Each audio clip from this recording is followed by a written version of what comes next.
इतिहासकारों की जितनी भी गोष्ठियाँ हुई हैं, जानकारों की, साइंटिस्टों की जितनी भी रिसर्च हुई हैं, उनके बारे में जो जानकारियाँ आती हैं, जो लिखी जाती हैं, उन्हीं जानकारियों पर आधारित है। थोड़ी थोड़ी कहीं मैंने इसमें अपनी प्रज्ञा, अपनी समझ इस्तेमाल की है, जो समय के हिसाब से ज़रूरी है। उसी को लेके हम बुद्ध की जानकारी, क्योंकि बुद्ध की जानकारी बहुत ज़्यादा है, तो सीरियल वाइज छोटे छोटे एपिसोड में करके हम देंगे। ये जानकारी सभी को अच्छी लगेगी, ऐसी हम उम्मीद के साथ बताना आरंभ करते हैं, शुरू करते हैं। लगभग ईसा मसीह के जन्म से पहले, क्योंकि ईसा मसीह का जो जन्म है उसको हम मानते हैं आज की डेट में 2018 साल हो गए हैं, क्योंकि कैलेंडर जो चलता है इंग्लिश कैलेंडर है, तो 563 ईसा से पहले, यानी कि ईसा के बर्थ से 563 साल पहले ऐसा माना जाता है कि सिद्धार्थ गौतम नाम के बच्चे का, जिस बच्चे का जन्म हुआ उसका नाम उनके पिता शुद्धोदन ने सिद्धार्थ गौतम रखा।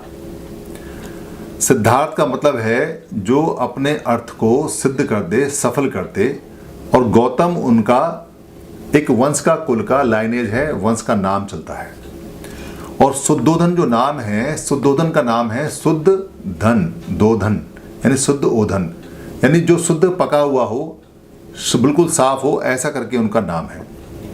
उनका जो जन्म है वो वैशाख की पूर्णिमा को बताया जाता है। वैशाख की पूर्णिमा को उनका बर्थ हुआ। और कपिल वस्तु नाम की जगह, जिसको कपिल वस्तु हम पाली में बोलते हैं, जो आज नेपाल या उस समय का कहें तो नेपक्कपाल, यानी उस समय जो उस क्षेत्र का नाम था वो था नेपक्कपाल, आज है नेपाल। नेपक्कपाल का मतलब है बुद्धिमान, सूझबूझ वाला, जो उसको संभाल के रखता हो, जो उसका प्रोटेक्टर हो। पाल का मतलब प्रोटेक्टर, पालने वाला, और नेपक का मतलब है बुद्धिमान और सूझबूझ, यानी कि वो सारा क्षेत्र बहुत बुद्धिमान और सूझबूझ लोगों का था और वो उसको संभाल के रखते थे, इसलिए उसको नेपक्कपाल, जो बाद में नेपाल पढ़ना शुरू हो गया। तो सिद्धार्थ गौतम जो वंश था, जो कुल था, उसको शाक्य बोला करते थे। शाक्य मतलब शाकीय, शाक, शाक का मतलब होता है सब्जी से, पत्ती से, हरी सब्जियों से रिलेटेड, यानी हरी चीज की पैदावार से रिलेटेड। और गौतम का मतलब होता है गौतम, गौ का मतलब गाय, बछड़ा, और तम का मतलब होता है जो उससे अनविज्ञ रहें, उससे दूर रहें। यानी ये बात स्पष्ट होती है कि वो गाय के से संबंध उनका नहीं था, यानी गाय के उस समय खान पान से, या गाय के, हो सकता है गाय के मांस से भी उनका संबंध नहीं था। वो शाक्य वंश के थे, हरी सब्जियों वाले वंश के थे, जहाँ सब लोग खेती करते थे। और राजा शुद्धोधन को जो राजा बोला जाता है, उसमें कहीं ये बात तय नहीं होती, क्योंकि वहाँ गणतंत्र व्यवस्था थी, तो शुद्धोधन हम बोलेंगे। शुद्धोधन के पास में बताते हैं कि सबसे ज़्यादा खेत उन्होंने तैयार किए। खेत कैसे तैयार होते थे? सारा जंगल खुला हुआ पड़ा हुआ है, जो जितने पत्थर हटा ले, जो जितना पेड़ काट के खेत बना ले, वो उतना ही बड़ा खेत वाला खेतीय हो जाता था। तो इस मायने में बताते हैं कि शुद्धोधन के पास में इतने खेत थे कि जब उनकी धान की बुवाई होती थी तो 1000 हल वहाँ चला करते थे। इतने बड़े खेत के वो खेतीय थे, यानी मालिक थे। महामाया जो थी वो उनकी माता का नाम था, जिन्होंने उनको जन्म दिया। महामाने बड़ी हो गई और 7वें दिन उनकी मृत्यु हो गई थी, जब सिद्धार्थ गौतम का बर्थ हुआ। और उनको पालने वाली उन्हीं की बहन थी, क्योंकि 2 बहनें, दोनों की शादी शुद्धोधन से हुई थी। तो दूसरी बहन का नाम महाप्रजापति गौतम था। महाप्रजापति मतलब महा माने बड़ा, प्रजापति माने जो प्रजा का पालन करती हो। गौतमी उनका लाइनेज है, नाम है उनका। और जब उनका बर्थ हुआ तो वहाँ पे एक काले जानकार आए, ज्ञानी आए, आसित। असित जो है शब्द, असित का मतलब पाली में होता है काला, ब्लैक, यानी असित ऋषि आए। ऋषि को इसी बोलते हैं पाली में। तो असित इसी आए, काले इसी आए, काली ज्ञानी आए, और उन्होंने बच्चे की प्रारंभिक जांच की। जो बच्चे की जांच होती है, जैसे कहते हैं कि बच्चा बताएं कैसा है, तो उन्होंने जांच करने के बाद में उन्होंने बताया उस समय के परम ज्ञान के हिसाब से कि इस बच्चे में स्वस्थ के हिसाब से, सेहत के हिसाब से सारे के सारे 32 के 32 गुण हैं, और 80 इसके शरीर के वो लक्षण हैं जो इसको ये बताते हैं कि ये बच्चा आगे जाके बड़ा मेधावी रहेगा, बहुत अच्छा रहेगा, और जो भी काम करेगा उसके वो उच्चतम शिखर पे जाएगा। और उसमें वो बुद्ध की डिग्री भी हो सकती है, बुद्ध की उपाधि भी हो सकती है, जो उच्चतम ज्ञान की नाम होता है, ऐसा उन्होंने बताया।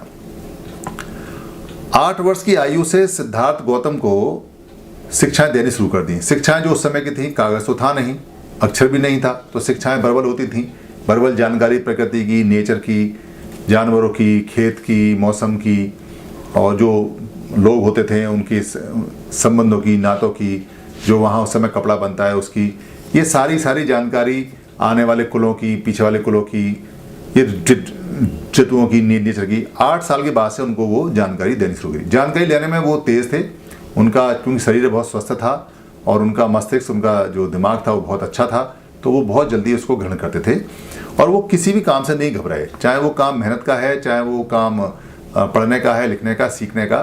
वहाँ जो उत्सव होता था वप मंगल उत्सव, वप मंगल उत्सव पाली का ऐतिहासिक उत्सव है। जब धान की खेती का पहला दिन होता है तो सब लोग मिलके हल चलाते हैं, खेती करते हैं। वो खेत में जब धान बोते थे तो सबसे आगे सबसे ज़्यादा धान बोते थे और सबसे ज़्यादा बलिष्ठ भी थे। ऐसा वप उत्सव के समय का विवरण दिखाई देता है। उनके पास सबसे अधिक खेत भी थे। और सिद्धार्थ का जो नाम है गौतम या शुद्धोधन थे, वो खेतीय थे, क्योंकि 6 वर्ड पाली में नहीं होता और उस समय कहीं युद्ध की कोई सेनाएं भी नहीं होती थी, इसलिए खेतीय ही थे। सारा का सारा परिवार, सारा कबीला खेतीय कबीले में आता था, खेतीय थे। सिद्धार्थ की एक खास बात थी कि उनकी जिज्ञासा बहुत थी और जिज्ञासा में वो अपने प्रश्न बहुत पूछते थे और इसके अलावा वो बहुत शांत चित्त भी थे और वो अपने शरीर का भी अभ्यास करते थे कि शरीर कैसे काम करता है। इसलिए वो पेड़ के नीचे जाके और कभी कभी ध्यान लगाते थे कि ये शरीर की जो हलचल होती हैं, मन मस्तिष्क की हलचल होती हैं, ये कैसी होती हैं। बचपन से उनके अंदर करुणा थी। ये जो कहानी बताई जाती है कि उन्होंने एक बार वो बाहर निकले, उन्होंने एक बूढ़ा आदमी देखा, बीमार आदमी देखा और एक मृत्यु पे जाता हुआ मृत्यु सैया पे आदमी देखा। ये कहानी कहीं सत्य प्रतीत नहीं होती, क्योंकि वो लगातार काम करने वाले थे। कहीं बहुत ऊंचे ऊंचे महल या अट्टिकाएं नहीं थी कि उनको बंद करके रखा जाए, कहीं बहुत पहरे नहीं थे। सिंपल सा छोटा सा कपिल वस्तु जैसा कि वहाँ का वातावरण मिलता है और उसमें सभी लोग एक दूसरे को जानने वाले, खेतों में काम करने वाले। तो जो कहानी बताई जाती हैं वो अलग तरह का संदर्भ है, मगर वो कहानी यहाँ मैच नहीं करती। ये आज का एपिसोड हमने आपको बुद्ध के बारे में बताया है। अगला एपिसोड हम आपको जल्दी बताएंगे।